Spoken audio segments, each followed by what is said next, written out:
Alors mesdames, bonjour. Bonjour. Nous sommes particulièrement heureux de nous retrouver ici à Sainte-Colombe avec un temps magnifique et pour parler du 7e salon artisanat et métiers d'art qui va avoir lieu le 15, le 16 et le 17 novembre.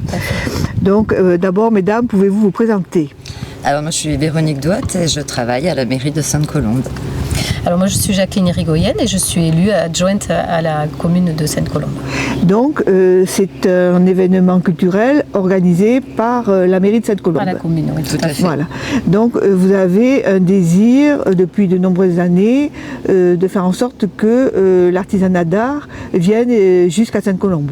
Oui. Donc c'est le 7e, donc effectivement, même si à un moment donné il y a eu une interruption, là c'est la 3e année consécutive qu'on a repris l'organisation du salon et on a effectivement envie de perdurer puisque on a quand même aujourd'hui 29 artisans qui se sont inscrits à ce salon, donc ça veut dire qu'il a une résonance auprès des artisans et artisans d'art. Alors ce que je veux préciser aussi, c'est que tous les artisans d'art sont du coin, soit landais, soit très proche des Pyrénées, soit vraiment très limitrophe des Landes au pire. Voilà, au pire, voilà. Hein, donc, et alors comment vous organisez, comment ça se passe l'organisation? Par exemple, je vois que c'est sur 3 jours. Oui.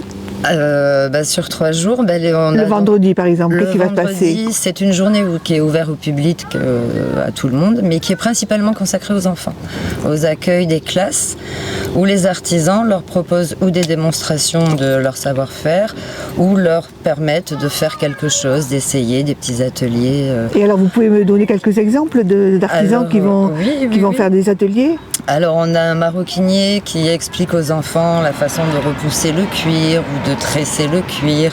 Ils peuvent repartir avec un petit bracelet.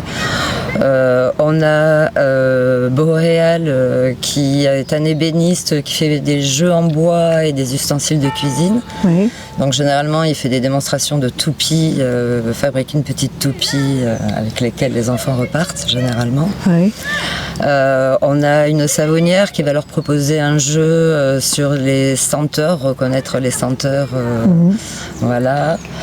Donc il y a quand même tout un travail qui est fait en amont dans les classes. Chaque artisan déjà s'est engagé et nous a proposé une activité pour les enfants. Le photographe s'adapte aussi en fonction de l'âge des enfants ou aux techniques ou aux animaux. Enfin, les artisans se mettent à la portée des enfants et leur proposent des choses qui sont accessibles à eux. Et alors, est-ce que chaque année, vous avez de nouveaux artisans qui viennent? Alors cette année, on peut dire que c'est 50-50. On a 50% des artisans qui étaient là déjà l'année dernière ou les années passées qui reviennent et on a 50% de nouveautés. Donc voilà. En fait, l'idée, c'est effectivement de renouveler aussi un petit peu, de faire de voir d'autres métiers, d'autres pratiques et d'autres façons de développer l'artisanat. Et alors, donc le public qui va venir, il va pouvoir se restaurer, il va pouvoir...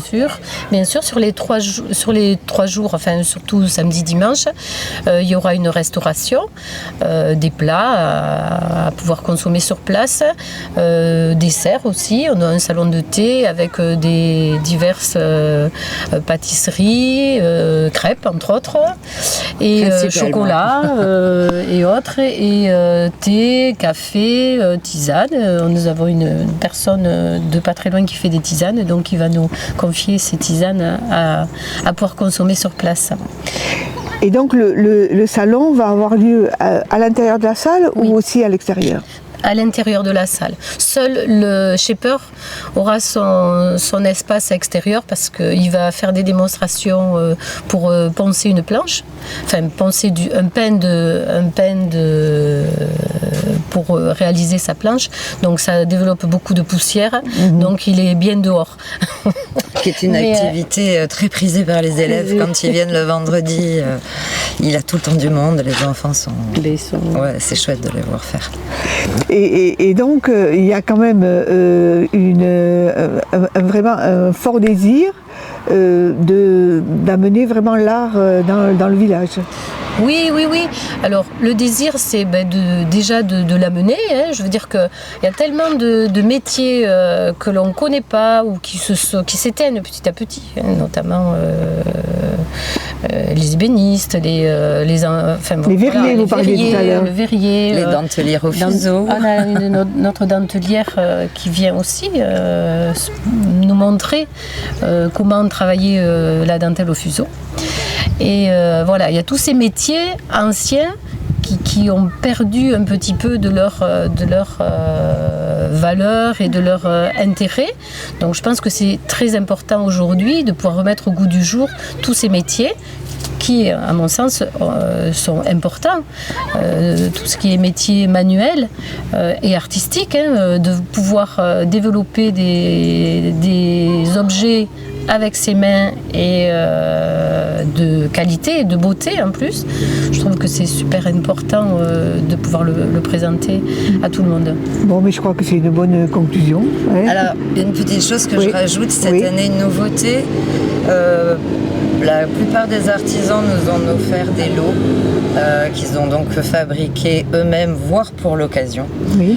Et nous ferons une tombola avec 2 tirages le matin, 2 tirages le soir, et le samedi et le dimanche, pour que les gens qui viennent au salon puissent repartir aussi avec peut-être un petit cadeau. Un petit cadeau. Bien. En sachant qu'il y a aussi, durant la semaine, sur MDM et sur France Bleu Gascogne, il y aura pareil, des cadeaux qui seront offerts durant les jours de la semaine qui arrivent, déjà dès demain, je pense. Bien, mais écoutez, mesdames, merci beaucoup et puis bonne chance et puis un grand succès à ce salon. Et qu'il fasse surtout aussi beau qu'aujourd'hui. Ça serait bien. Merci beaucoup. À bientôt. Voilà. Merci.